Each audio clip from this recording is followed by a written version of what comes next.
우리는 사도행전 말씀을 통해서 오늘 교회와 성도들에게 말씀하시는 주님의 음성에 함께 귀를 기울이고 있습니다. 오늘 본문 사도행전 20장의 첫 시작 1절부터 6절까지는 사도 바울의 선교 여정을 짧게 기술하고 있습니다. 바울은 에베소에서의 성공적인 사역을 마친 후에 배를 타고 유럽으로 건너갑니다. 저 마케도니아에 가서 복음을 전하고 그리고 믿는 이들을 더욱 믿음 위에 굳게 세웁니다. 그리고 아가야 지역으로 내려와서 고린도에서 석 달을 머무며 복음을 전했습니다. 학자들은 이르기를 이 고린도에서의 석 달 동안 그의 주옥과 같은 로마서가 집필되었다고 믿고 있습니다. 자, 그리고 3개월이 지나서 이제 배를 타고 수리아로 귀환하고자 합니다. 그의 3차 전도 여행이 끝나가는 것입니다. 그런데 그의 귀에 한 충격적인 소식이 들려왔습니다. 그가 타려는 배 위에 유대인들이 공모하여 바울을 죽이고자 한다는 것이었습니다. 그의 동족이요 형제들인 유대인들이 지금 바울을 죽일 음모를 꾸미고 있습니다. 이 소식이 들려지자 바울은 계획을 수정합니다.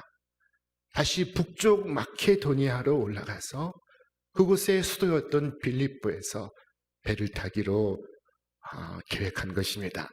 우리 말씀 같이 읽겠습니다. 그때 유대인들이 자기를 해하려고 공모함으로 마케도니아를 거쳐 돌아가기로 작정하니라. 바울은 가는 곳마다 많은 핍박을 받았습니다.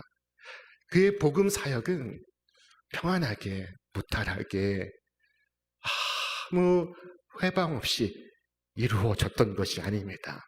그가 가는 여정에 많은 방해와 어려움이 있습니다. 그들은 끈질기게 바울을 괴롭혔습니다. 자, 그러나 바울은 자기를 괴롭히는 사람들과 사건들이 있었음에도 불구하고 그는 끊임없이 복음을 전했습니다. 바울의 복음 전도는 핍박과 박해를 무릅쓰고 이루어지고 있었습니다. 자, 많은 시련과 어려움 속에서 복음을 전하는데 그 중에 가장 큰 어려움은 그의 형제인 유대인들의 핍박이었습니다.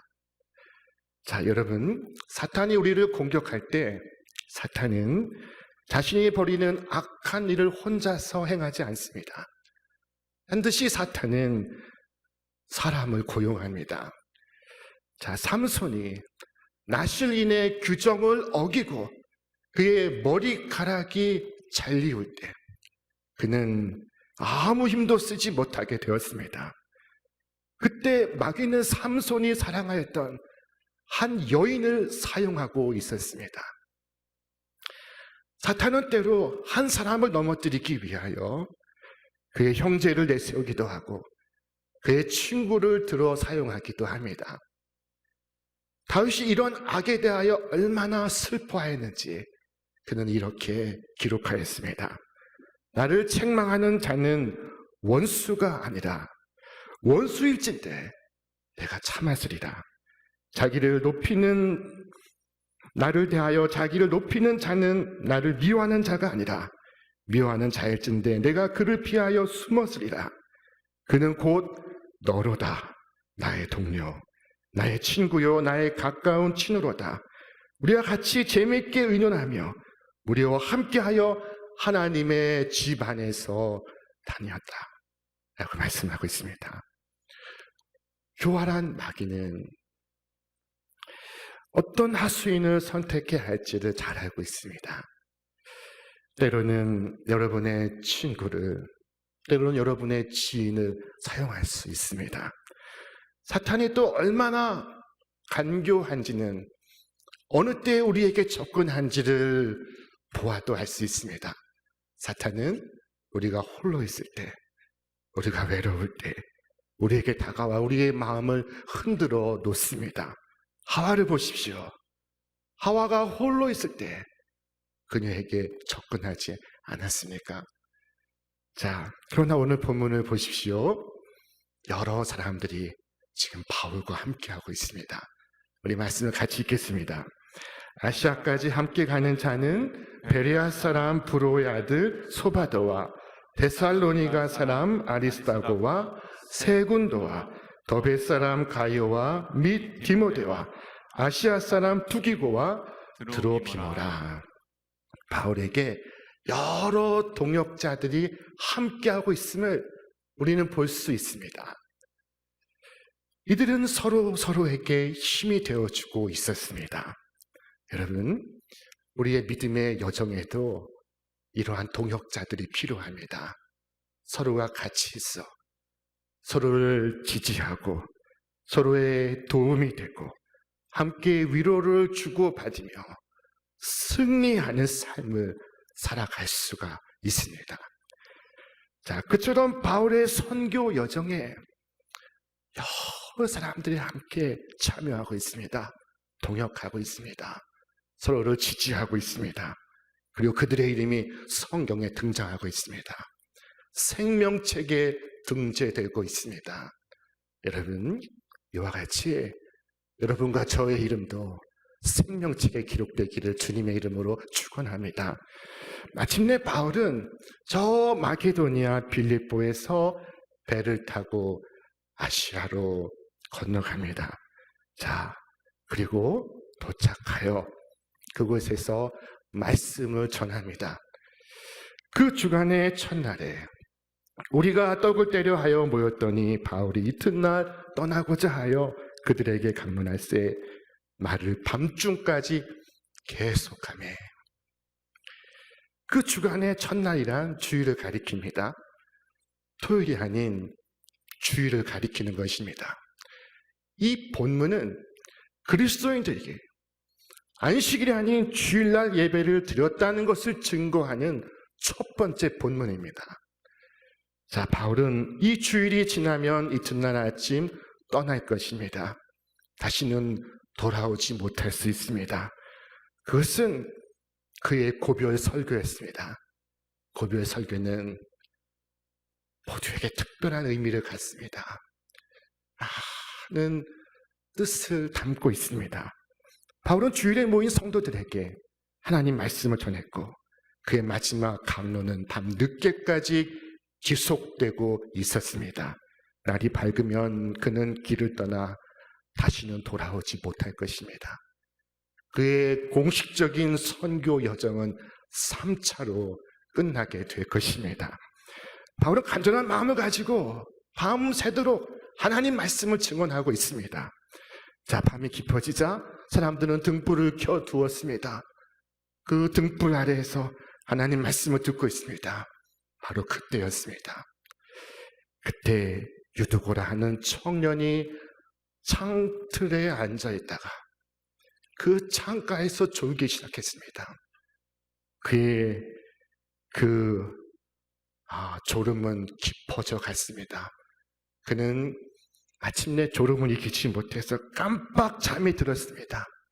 그 순간 그의 몸이 3층에서 1층으로 떨어지고 말았습니다. 자, 사람들이 놀라서 달려가 봅니다. 그런데 그의 숨이 멎어 있습니다. 오늘 말씀에 이르기를 일으켜 보니 죽었는지라.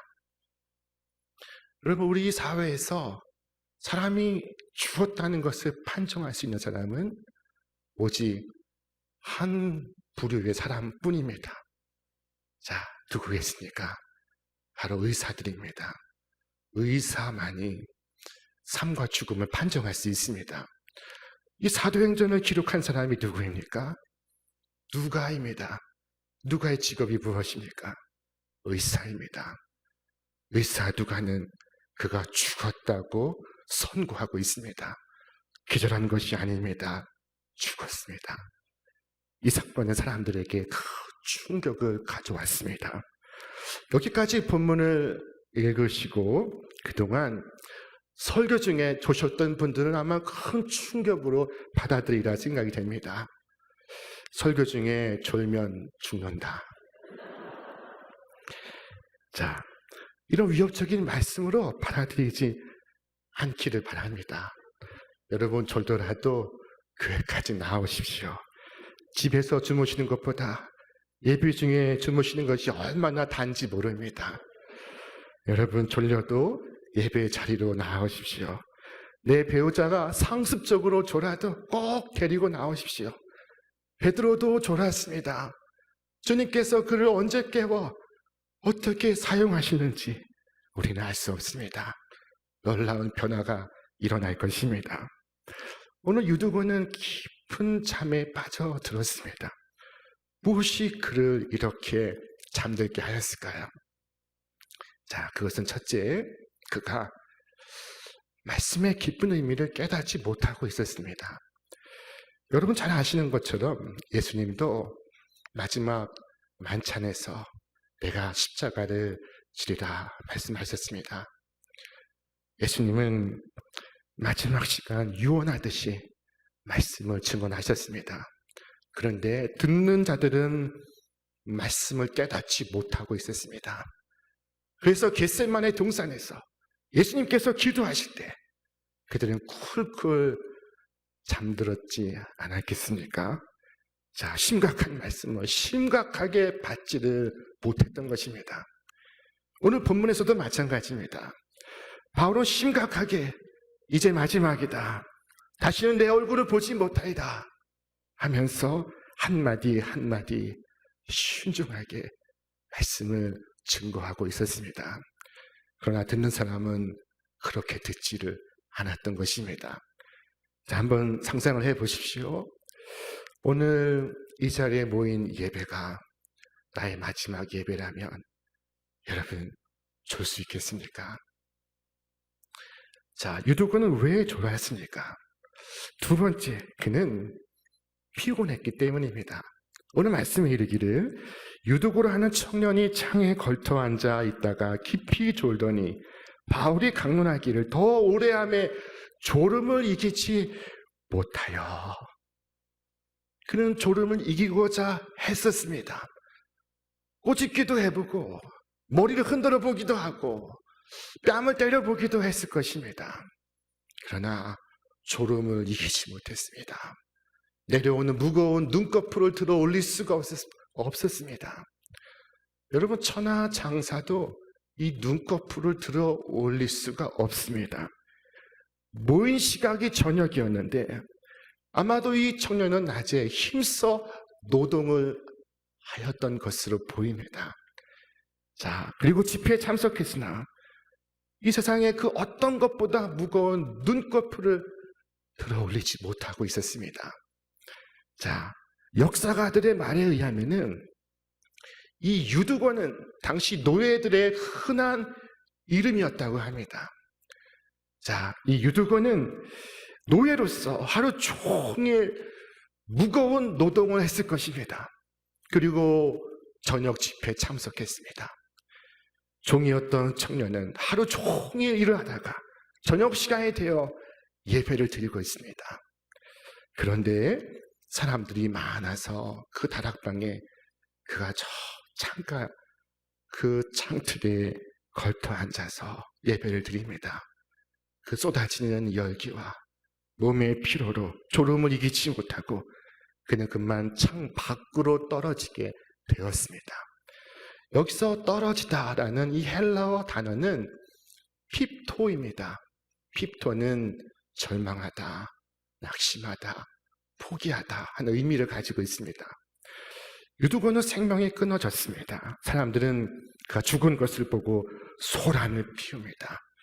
그때 바울이 내려와 유두고 몸 위에 엎드려 그를 끌어안습니다.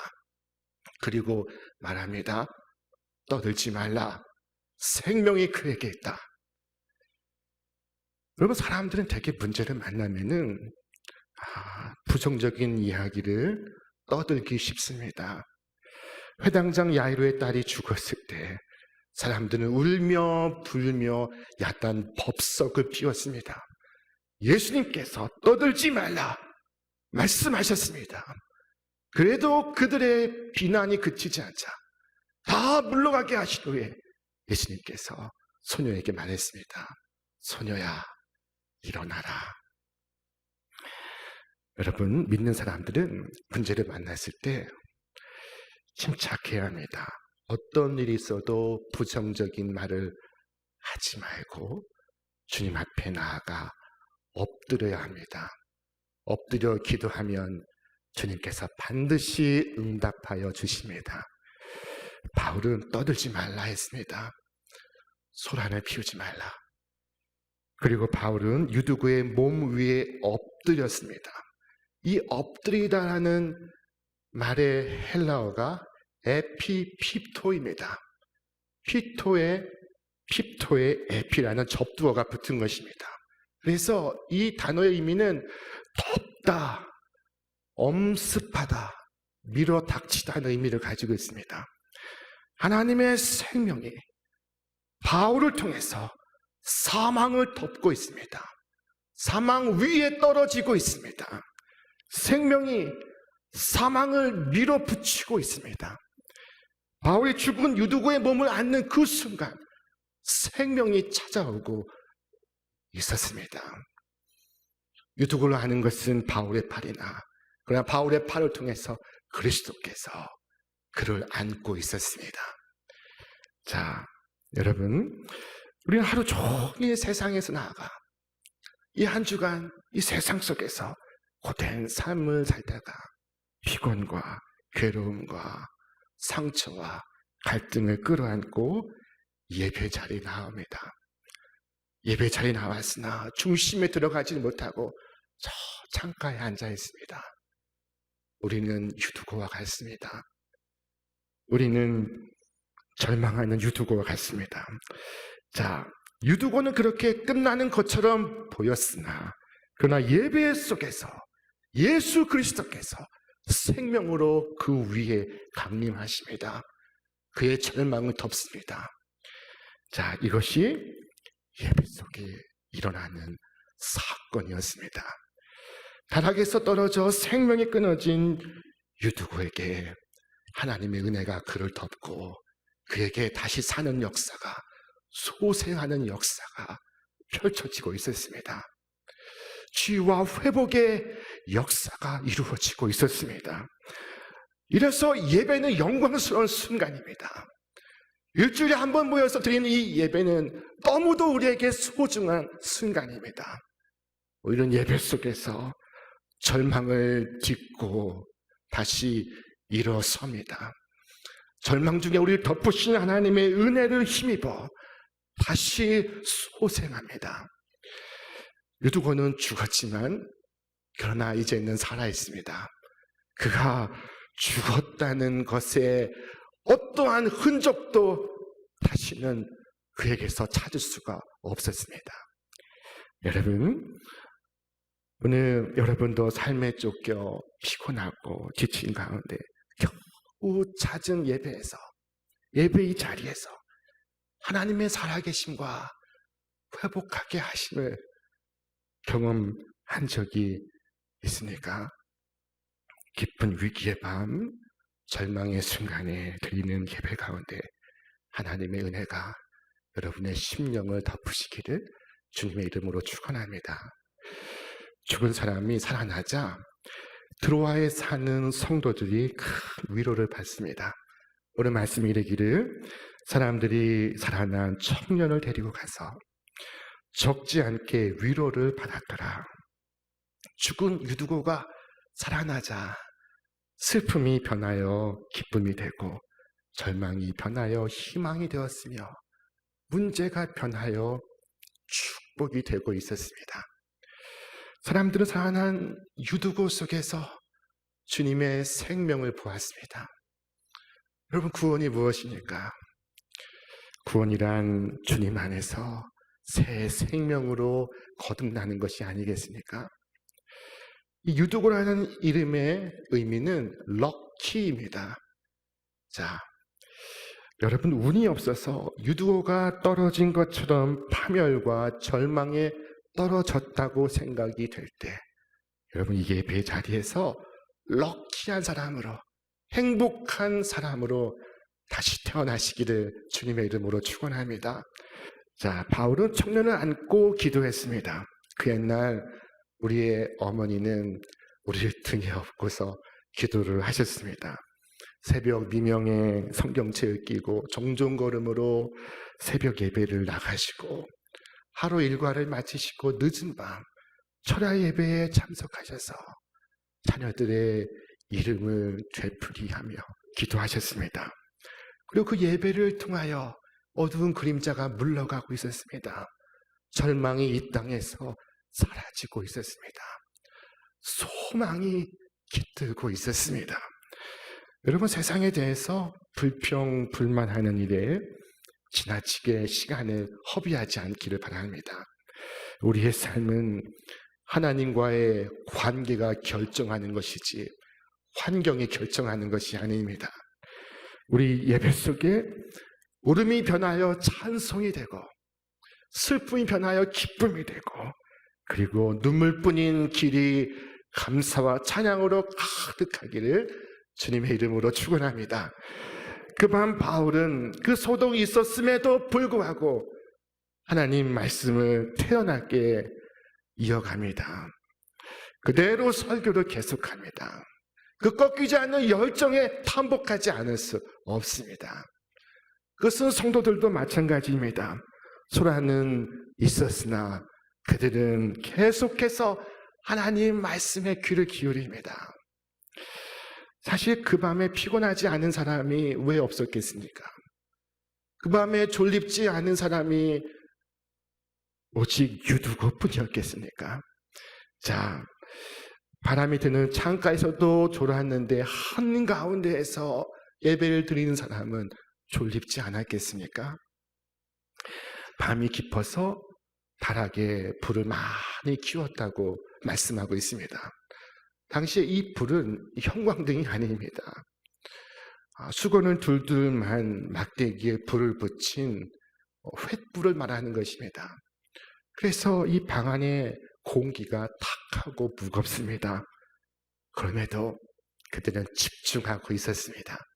유두고의 사건에서 우리가 느낄 수 있는 것은 말씀을 전하는 자나 듣는 자가 다 말씀에 열심을 갖고 있었다는 것입니다.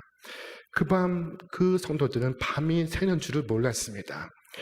여러분, 내 심령에 부흥이 오면 설교가 달게 들립니다. 자, 시간 가는 줄 모릅니다. 역대 이 부흥의 역사 기록을 보면은 예배가 10시간이 지속되었다는 기록도 있습니다. 자, 여러분, 연속극을 여러분이 즐겨보시는데 그 연속극이 끝날 때쯤 되면 여러분 아깝지 않습니까? 안타깝지 않으십니까? 그와 같습니다. 이 심령의 부흥이 오면 하나님 말씀이 끝나는 것이 아깝습니다. 그래서 했던 설교를 다시 해달라고 부탁을 합니다. 자, 지금 내일 떠나야 할 사람이 날이 새는 줄 모르고 사고가 나서 사람이 죽어가는 상황 속에서도 하나님 말씀을 가르치려 했고 사람들은 그 속에서 말씀을 들으려고 귀를 기울이고 있었습니다. 하나님 말씀을 사모하는 그들의 열심을 보십시오. 피곤한 것도, 탁한 공기도, 무더운 것도, 잠이 오는 것도, 내 길을 떠나야 하는 것도 개의치 않고 하나님 말씀을 가르치고 하나님 말씀에 귀를 기울이고 있습니다. 자, 이 위대한 종들과 성도들이 있어서 초대교회 복음의 불길은 활활 타오르고 있었던 것입니다. 여러분 오늘 어떤 예배를 드리고 있으십니까? 어떤 예배에 참여하고 있으십니까? 여러분, 초대교회의 이 아름다운 예배의 전통을 계승하는 여러분과 제가 되기를 주님의 이름으로 축원합니다. 예배 가운데서 주님의 품에 나아가기를 바랍니다. 그때 어둠이 물러가고 근심, 걱정이 변하여 기쁨이 될 줄로 믿습니다. 죽음과 절망 위에 생명으로, 소망으로 덮으시는 하나님의 은혜가 여러분의 심령과 가정과 일터에 충만하시기를 주님의 이름으로 축원합니다.